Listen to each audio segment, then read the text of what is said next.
So good evening everyone. So welcome to this online interactive session week 6. So the course is on Introduction to Multimodal Urban Transportation Systems and the course instructor is Dr. Arpapal Goswami. So myself Suman Ganguly, I am a research scholar at IIT Kharagpur. So I hope these interactive sessions are helping you in solving your problem assignments and also learning your course in a better way. So whenever you have any doubts, you can directly ask here. So let us start the session for today. So this week also I have some numerical problems and also some theoretical questions. It will start with these theoretical questions and then we will come to the numerical problems and we will try to solve it and understand it in a better way, right? So first question is what is the fundamental equation of traffic flow? So initially also, like in the previous classes also, we kind of get this what is like we get the idea of traffic flow and what is the fundamental equation, right? So maybe you can also try to answer it, since it's a kind of easy question, I would rather say. So what is the fundamental equation of traffic flow? So first you try to answer in the chat box, then I will actually brief regarding all the options. So then Q is traffic flow, U is speed of traffic stream, and K is traffic density. So I got one participant, he answered. So I will wait for some time so that other people also can answer. So it is the basic equation. Q is flow is vehicle per hour. So how many vehicles are crossing a particular point per hour, in an hour or in a per unit time, how many vehicles are crossing a particular stretch under the prevailing conditions, right? That is called the traffic flow. And at a particular stretch, if we calculate the speed, specifically space mean speed, then that is the U, and the K is density, means the vehicles per kilometer. So how many vehicles can be accommodated at a particular stretch of 1 kilometer, how many vehicles? So that is called density. So first option is Q is equal to U by K. So if you analyze the units also, then also you will get, right? Because your speed, this let me use the pen here. So this is in vehicle per hour, this is in kilometer per hour, and this is in vehicle per kilometer. So if you analyze this, then also you will get this is the answer, because this is vehicle per hour and this is kilometer per hour into vehicles per kilometer, right? So then you will get vehicle per hour, which is nothing but this Q, right? So the correct answer would be this D. So then the next one is what advantages and disadvantages are associated with the videographic technique of pedestrian data collection process. So there are because there are many kinds of data collection processes like manual count, videographic count, sensor. You can put the sensor in the road, in a post maybe, or in some other area. So you can count the number of vehicles, right? A number of pedestrians, similar to the vehicles. So what are the advantages and disadvantages? Is it more accurate than the manual counting method, or it is more labor intensive, or it is less accurate? What should be the answer? Please you guys please try to attempt. What could be the answer? Please try to guess. It is also, I think, relatively easy and straightforward to answer. First option is it is accurate, disadvantage is labor intensive. So just think that is videographic survey is labor intensive? Do you need more levers to extract data from videographic survey, or you require more skill to extract the data? What could be the disadvantage, or it is like a less accurate than manual counting? So just think, and D, you are saying cheapest technique available, disadvantages require more skill. Okay, can I get other responses as well before I start discussing it? So one of the clues is you are saying C, more accurate than manual counting and require more skill. There are many data collection methods. One of them is videographic data collection. So if you go on a field and try to collect the number of pedestrians that are moving manually, you may miss some pedestrians because of the heavy pedestrian movements around the peak hour, right? There is a chance. So manual counting error will be there. So it is accurate than the manual method. Videography, you have everything is available. If you capture the videography at a certain angle so that every road stretch or the segments are visible, then you can extract the data in a more accurate manner than the other manual counting methods, right? And also sometimes, because sensors also can miss the number of pedestrians sometimes, so it may be more accurate than the sensor also sometimes, depending on the type and price of the sensor, right? So advantage is more accurate than the manual counting. So what will be the disadvantage? The disadvantages would be require more skill. So because you have a video, so there are parallax error and other kinds of error in a video because of the tilting angle of the camera, right? So if you want to like there are many kinds of error that you actually need. So it is requiring more skill, right? So your correct answer would be C, not D, right? So then the third question is the following images are relates to speed versus density. That is, U is speed and K is density, right? So now you see these are the three diagrams that is given. So here speed and density is linear, right? It is inversely but linear relationship. Here it is kind of logarithmic, and the third one is exponential. So now based on the macroscopic traffic flow models, it is same for vehicular traffic as well as the pedestrian traffic, right? So what could be the means what are the models? Basically linear models mean what? Is it the Underwood's model, is it the Greenberg's model, or is it the Greenfield's model? So if you have this knowledge, because it is in the content, so if you have read the content, maybe you will be able to answer. So I will just wait till I get a response. So okay, both are saying B.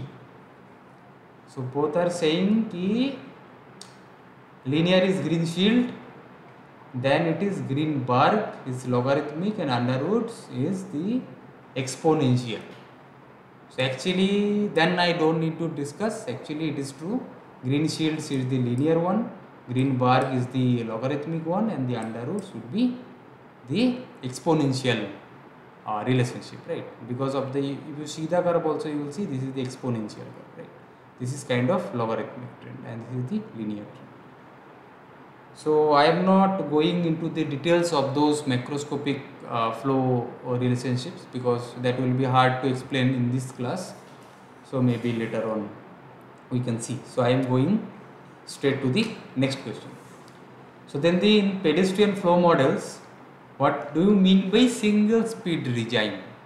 So as you have know already that there are a single speed regime model, two regime model, maybe multi-regime model, that is more than two, sometimes it is called three regime models. Now the tradition has came for the continuum models also, right? So then in case of pedestrian flow model context, what is the meaning of single speed regime means? So is it same speed density relation, will also be different in different zone of densities, or is it same density relationship will also be different in only one zone of densities? Is it the same speed density relationship is valid for the entire range of densities? And the last one is the same speed density relation is valid for the some range of densities seen in traffic stream. What could be the answer? Okay, I got one response. He is saying C. The same speed density relationship is valid for the entire range of densities seen in traffic stream. So I am waiting for another responses. So here the single regime means, as a driver, suppose you are going through a particular, like you along with maybe two-wheeler or four-wheeler, you are just traveling along a particular stretch of road, right, in the morning free flow hours. Then suppose you started your journey at 8, and then whenever it is 10, like 10, you can consider it as the peak hour periods, right? So whenever you are reaching the more dense more density because of the peak hour, more number of vehicles are coming at the particular stretch, and you are also feeling there are density. So that time your driving behavior will be like you will behave in a certain way, right? Now imagine another situation, that's a one situation, another situation where already your peak period has passed, so you are traveling through a particular roads, already it is beyond 12, maybe morning I am saying, like 10 to 12, suppose it is a peak hour, and after 12 your flow is start decreasing, your number of vehicles are start decreasing, your density start decreasing, right? Then also you will reach the steady state like in the morning period, but that time because you are already in a congested state, and then you are going towards a decongested state, so your behavior at that moment and your behavior around 10, whenever you are just started having the density, so maybe if you measure the density will be same in the both scenarios. After 12 and just reaching 10, maybe density is certain k vehicles per kilometer, but because you are coming in the morning, you are coming as a free flow, then you are just reaching to more dense areas, so at time your behavior will be something different than the behavior whenever you are in a congested state, and then suddenly it is decreasing. That time you are in a stop and go situation, and then you are decreasing, so you will have more time to reach the same speed at this kind of same density or close density scenarios. So I don't know whether I am able to explain it to you or not in a better way. So like, because in the morning, because there are the free flow time, so your psychological factor is like you will move faster, you will try to move faster, or because you are already in a congested period for such a long time, so it will take some more time to reach at that speed in a same density scenario. So that's why your behavior will be different. So that is called kind of multi-regime models or two regime models, like that. So because you have the constant speed density relationship, so it is called the single regime model, right? Actually it is complex to understand, but you will understand if you have read traffic engineering or those sort of subjects. So then what form of statistical data representation is used for Raff's method of critical gap calculation? So what is Raff's method? Raff method is, here is the gaps, and here if you plot your cumulative density functions. So suppose your accepted profile is this gap profile, and your rejected gap profile is this. So this is called the critical gap TC, right? This already you have seen in the slides, right? So this is also called the Raff's method. So what form of statistical data representation used for this Raff method? Is it histogram? So I already shown you the figure, right? So now you would have known how the histogram looked like, right? So is it histogram? Is it a pie chart? Also you know how a pie chart looks like. So is it bar diagram or is it OGIPS?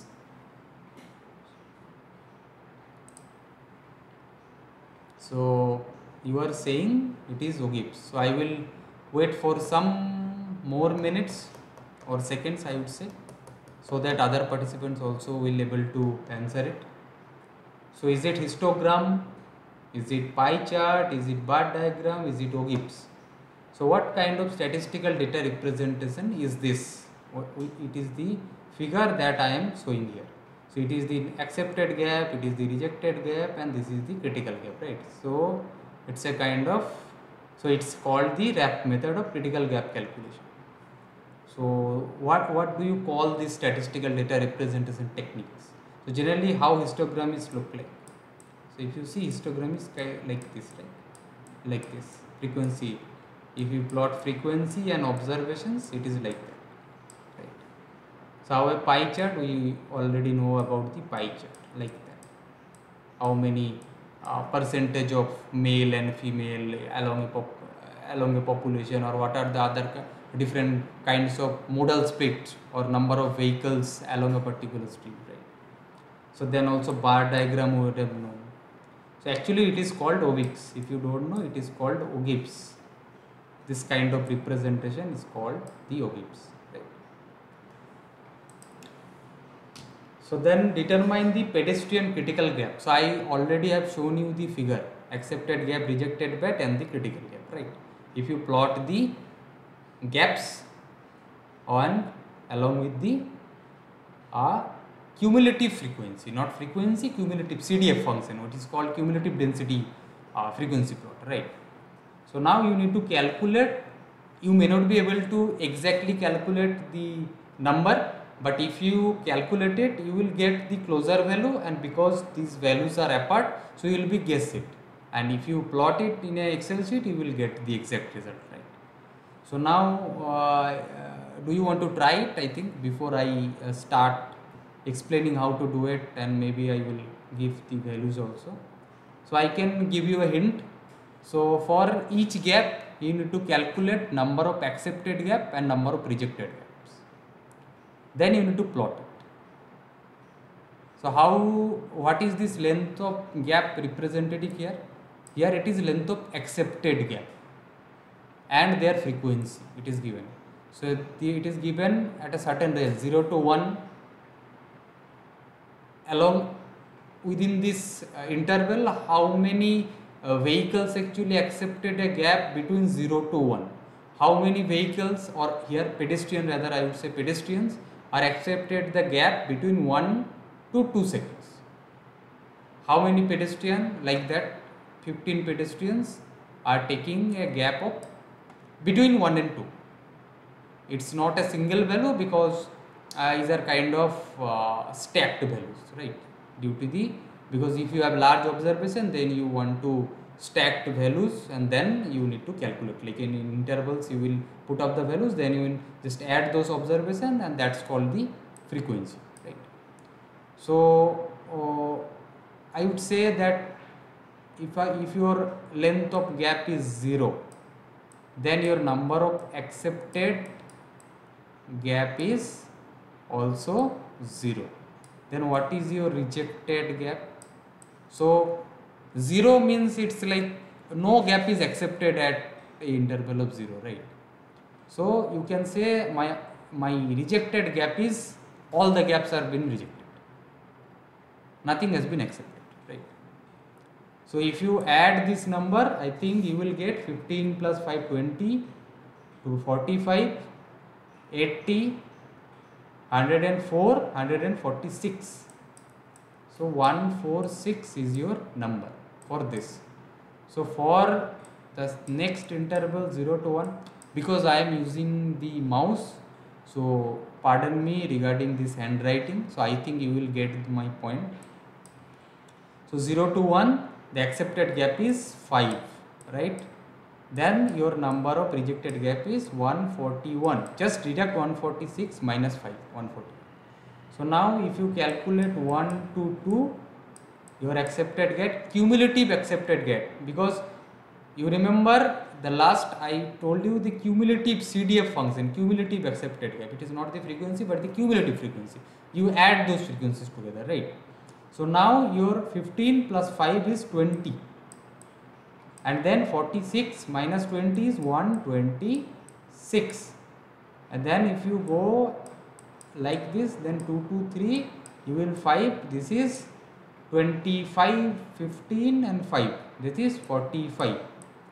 Then 101 would be your number of rejected gaps. And 3 to 4 similarly. 45 plus 35, it is around 80, and then you need to calculate 146 minus 80. So it will be 66. So then your 4 to 5 would be 104, and it is will be 42, right? Then your 5 to 6 will be 146 and 0, right?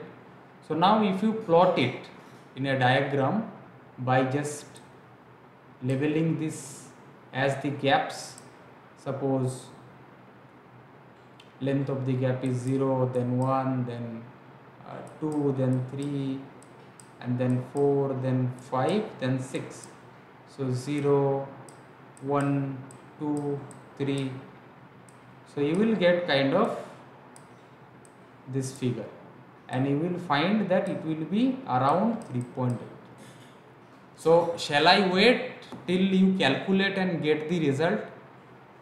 Because I want you to calculate and also reach the results, because you are not, if you are not able to understand here, then it will be difficult for you to solve in the assignments also, and obviously in the final exams. So you will get 3.8 because I have solved it. So maybe you want to try it, because I already mentioned all the numbers and how you reach those numbers. So if you can respond, I will wait here till you get an answer. Also, if you can plot it, you will find that it will around it is like close to 3 and beyond 3. You will not get the exact number if you just plot it in hand, but in the graph obviously you will get, and the Excel also directly you will get. So I am waiting for your response only. I will wait here for a couple of minutes. So this is accepted and this is rejected.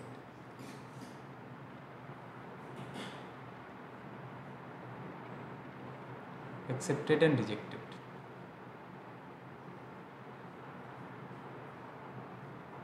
I hope you are calculating then. I am guessing you are calculating.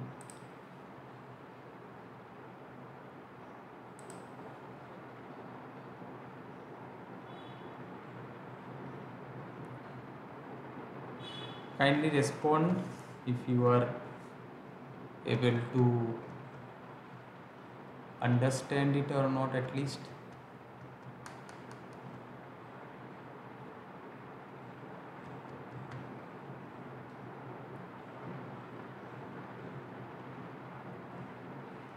If you have this doubt that length of the gap, does it means length of accepted gaps? Because we will record only the gaps which are accepted, right? We may not know how many gaps are rejected, right? That is very difficult to calculate. So actually, which are the gaps that motorists actually, motorist means here pedestrians, when they are crossing, what is the gap in the major road between the two consecutive vehicles, that is actually recorded, and based on that we are doing this analysis. Because in the real life also, if you go, you don't know how many gaps are actually rejected, then you need to analyze every means second by second you need to analyze what is the pedestrian doing and not doing, and every gap you need to assess, right? But here, without doing that, if you know what is the accepted gap and you know the frequency, then also you can do this method, or you can apply this method. So shall I wait?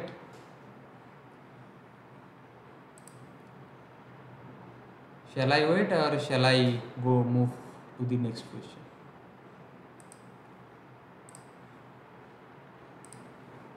Please respond. Shall I wait or not?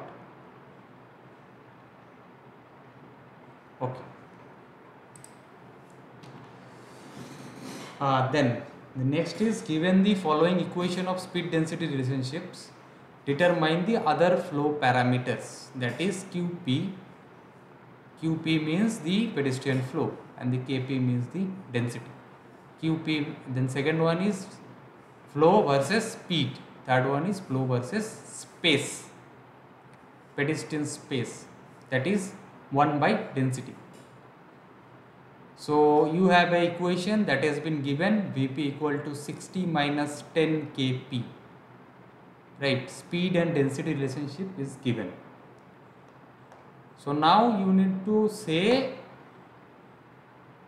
what would be the correct relationship, right?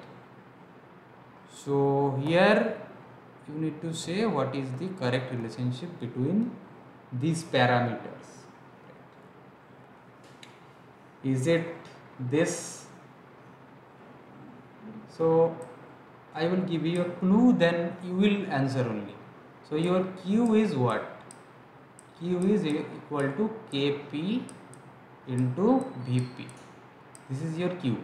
So your Vp is given. Now if you multiply K, then you will get the relationship between Q and K, right? That is your first. So what is the relationship between then QP and KP? And is it parabolic? So the main funda is it parabolic or inverse parabolic, and what is the equation itself? So there are two things, right? So is it parabolic or not parabolic, and is it what is the equation? Right. So tell me what is the equation. I will wait. I want your response. So just do it one by one. I think it will be helpful. What is the relationship between Q and Kp, and it is very straightforward. You just need to multiply K along with your V.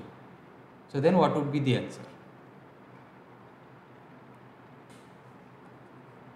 And see, if you see the 4 options, so all 4 options are same, right? Only difference is it parabolic or is it inverse parabolic? Right? Parabolic, inverse parabolic and parabolic, right? So is it, this relationship is same, so is it parabolic or is it inverse parabolic? So how do you decide, is it parabolic or is it inverse parabolic? What is inverse parabolic? Parabolic equation is what? Y is equal to a plus bx plus cx square, right? That is the parabola, simple parabolic equation. So what could be the inverse parabola equation? So suppose you have a relationship like y equal to a plus b by x plus c by x whole square. That is called the inverse parabolic, because you have a relationship with y with 1 by x and that square, not the square but the inverse relationship, that is called the inverse. So now I already gave you the hint, so I think now you will be able to answer it. So now first tell me what would be the answer of this one, that is QP minus KP equation. Is it this, is it this, is it this, is it this? So if you see the equations are all same, now tell me, is it parabolic or inverse parabolic? I want your participation. I already described you what is parabolic, what is inverse parabolic. So now tell me, the equation 1 is parabolic or inverse parabolic, since all the other things are same of the equation.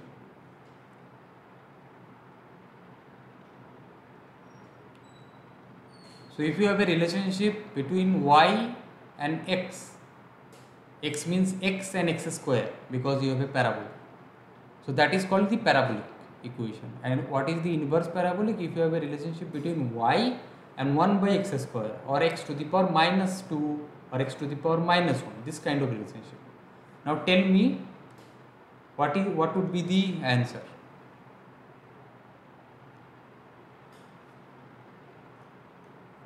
What would be the answer?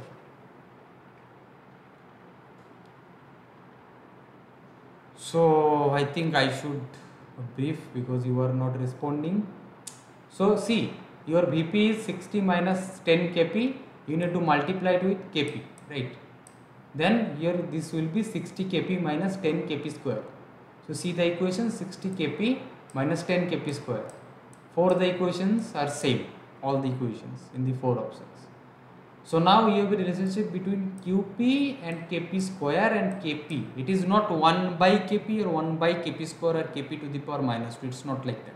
So it's called a simple parabolic equation. So if you see, this will not be our answer because it states that it is inverse parabolic. So we already eliminated option B. So we can have this A, C and D because both are same. Now to see, we need to go to the Q versus Vp equation. So how do you know this Q versus Vp equation? So suppose you just substitute your Kp value here. So suppose your Kp value is what? Kp value is Vp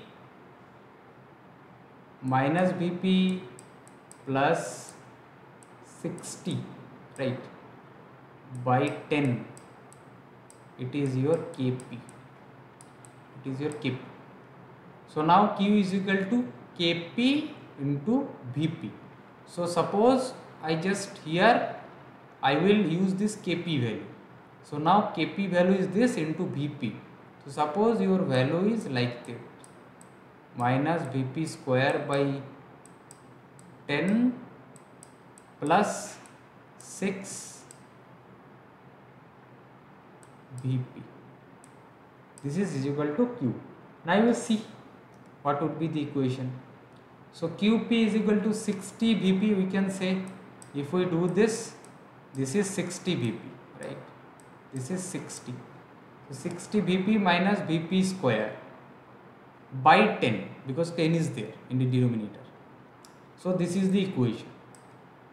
So you see, this is the equation is same for the 4 equations, 4 options A, B, C, D.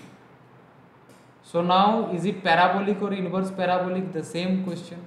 So see this Qp and Vp relationship, it is not 1 by Vp. So it's a parabolic relationship.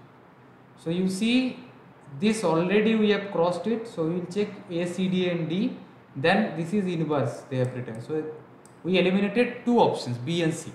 So it will be either A or D because these are 2 the parabolic options.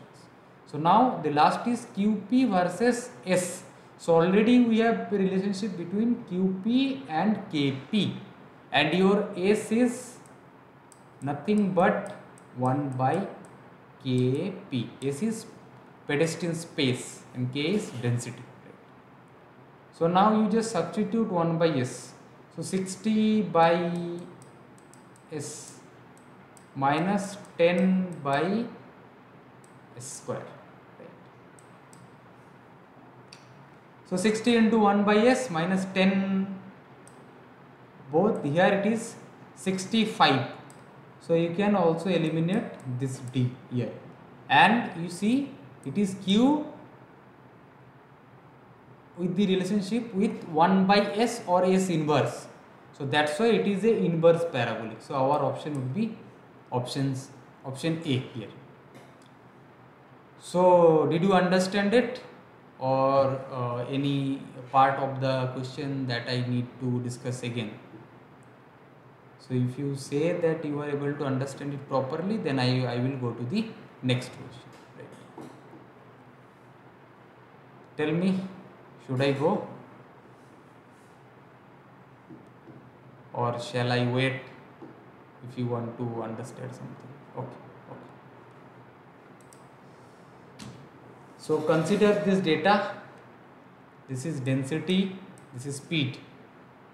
So determine the parameters using green shield. So what is green shield? It's a linear equation, right? So this is given as your speed equal to a plus b into k. K is your density and u your speed. So you need to determine the values of a and b. So how do you determine the values of a and b? You have this data, right? So what is the problem here? The problem is you have to estimate two unknowns with one equation. You have only one equation, right? So you have only the equation is equal to a plus bk. So suppose you have a data of 171 and you have a data of 5 here. So if I put it, then also I have two unknowns, a and b. So whatever the numerical operations you want to try it, whether it is division, you may think if I divide it, I will get it. If you divide it, you will vanish everything, you won't get the exact number. So you have the observations, but you have only one equations and two unknowns. So that's why it is kind of indeterminate. So then what you can do is to some kind of, suppose from this equation I can derive, suppose I have an observation u as a single observation. Suppose I want to add all the observations together. So it will be summation of u, right? Summation means just add all the observations. So a is your constant and b is your another constant. Those are the parameters that you want to estimate, and these are the variables k and u, right? So suppose you have 10 observations and you have a constant value of 2. So now you have how many 2's? Here 10 observation, 10 2's, right? So 10 is what? Suppose 10 is n and your fixed value is a, then it will be what? If you add it, it will be an, right? Then because you are summing everything, so then here b is constant, so no need to add summation before b, because if you add summation it will come out of the summation, right? So b into k, so its summation will be b summation k, because you have a value associated with b. So 2 into 3, 2 into 4, 2 into 5, 2 into 6. So if you take common b, and then it will be 3 plus 4 plus 5 plus 6, whatever values are there. So summation of k.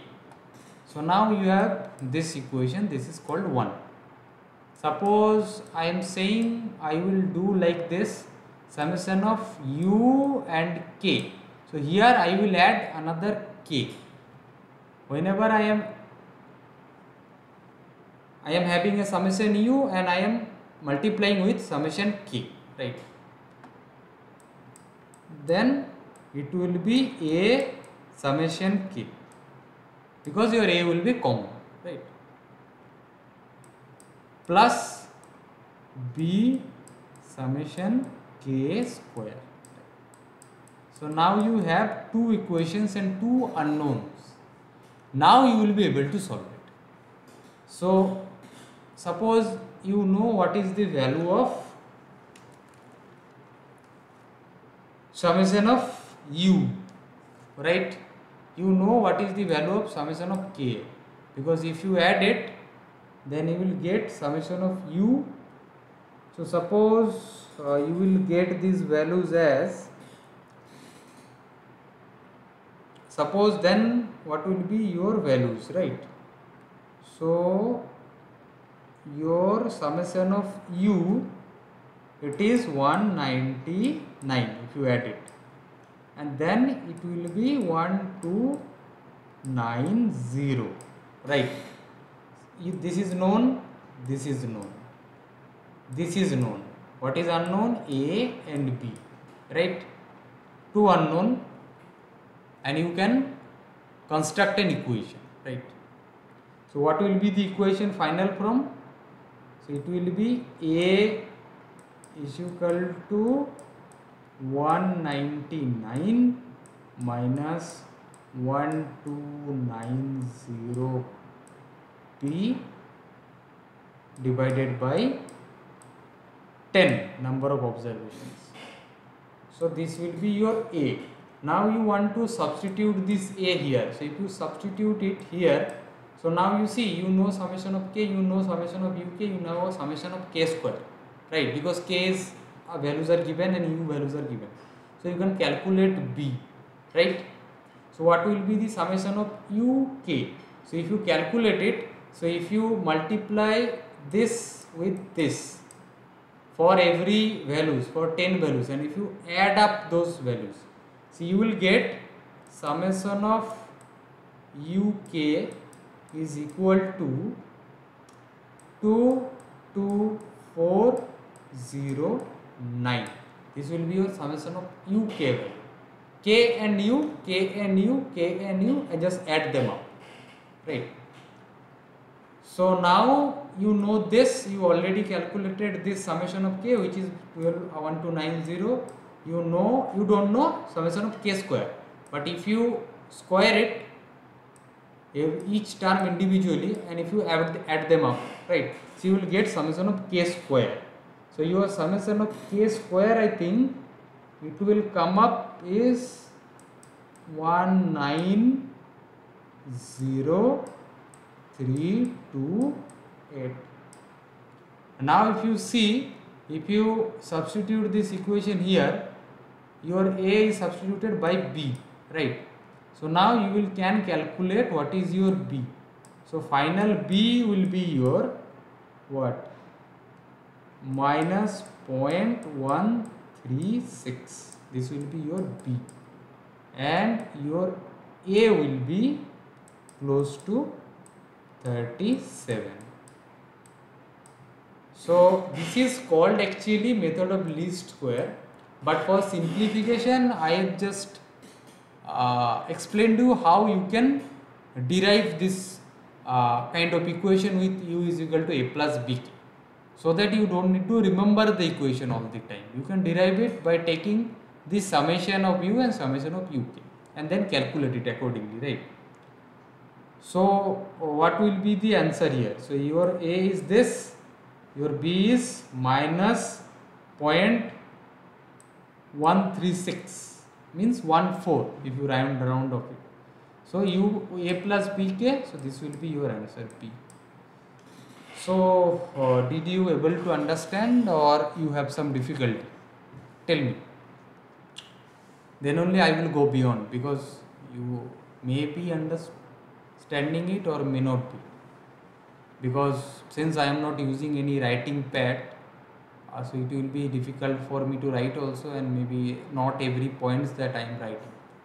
So just tell me that are you okay with this solution, or at least you will able to do it independently.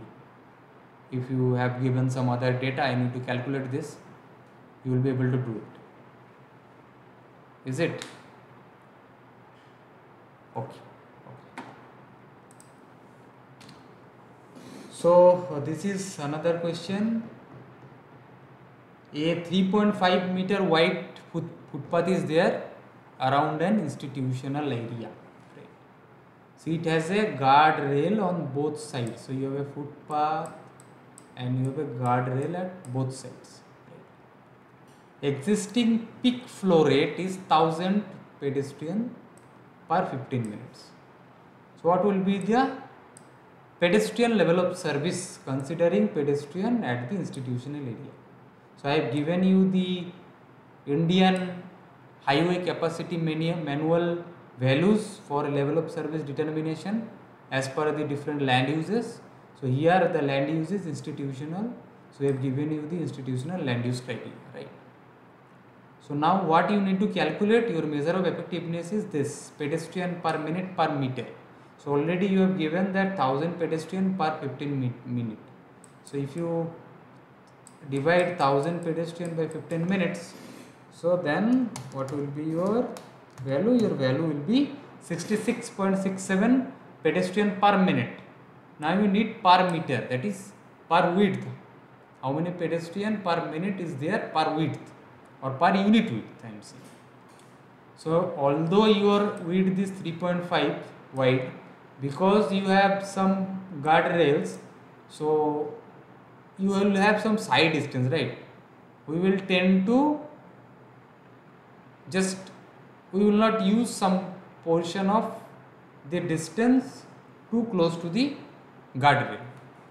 So then it is already given that guardrail distance is 0.4 to 0.6 meter. If you don't have any data, you can use this data that is given in the manual. Since we do not have any data, we are using this. Otherwise, we should have our data. What is the actually people are not using? What is the side distance? Because side by side it may be different, but it's a typical figure based on the Indian researcher who study area is this pedestrian and defining the pedestrian level of service, right? So because it's a range 0.4 to 0.6, either you can take 0.4, you can take 0.5, you can take 0.6. So now you can ask me, or you have a question in mind, that if you vary the ranges from 0.4 to 0.6, then your actual pedestrian LOS or pedestrian per minute per meter value might change. It may change. So the good practice is to take the mean value of 0.5, but it's not an absolute thing. It is a good practice, I am saying. You can take 0.4 as well as 0.6, but if you calculate it, you will find your level of service is changing. That is not desirable. So ideally, if no one is saying anything, you should take the mean value to be on the safer side. Right?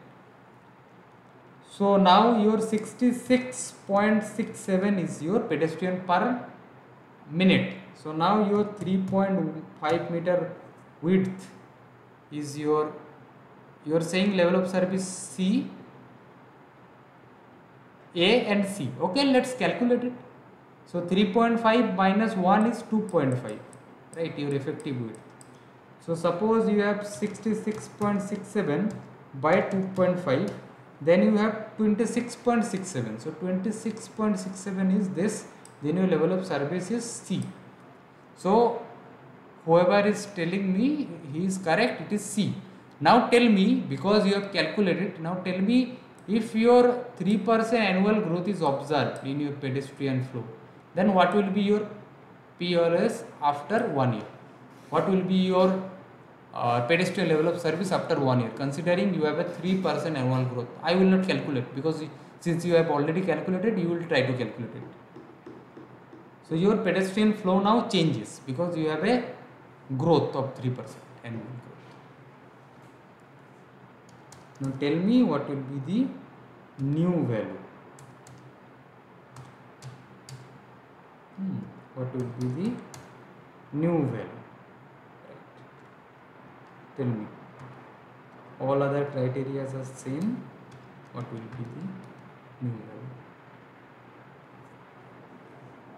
What will be the new level of service? Tell me after 1 year. Just you need to account for the annual growth. It will be LOS C. Actually, it will not be LOS C. See, your 2.5 is remains same. So now your 1000 pedestrians per 15 meters. Considering 3% growth, it will be 1030. Right. So if your value is 1030, then your 68.67 will be your new value. So if it is 68.67 and if you divided it with 2.5, so your new value will be 27.5. So it is not 27, it is more than 27. So it will be LOS D, not C. So can you recalculate your value and see what is the problem?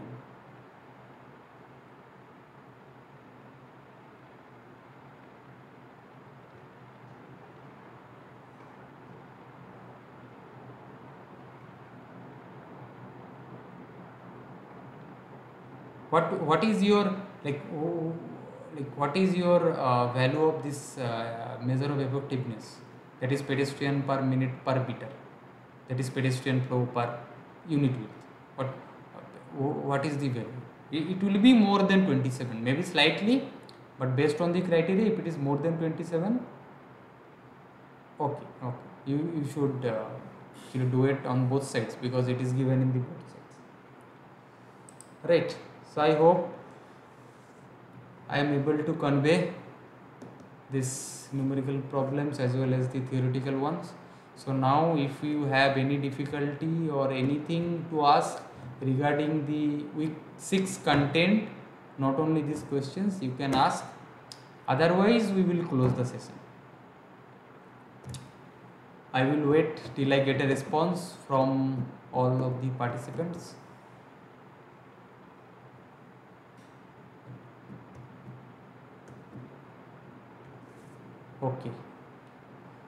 Okay, since I got a response that we are okay, so we will meet on next Friday again on this weekly series of these interactive sessions, right?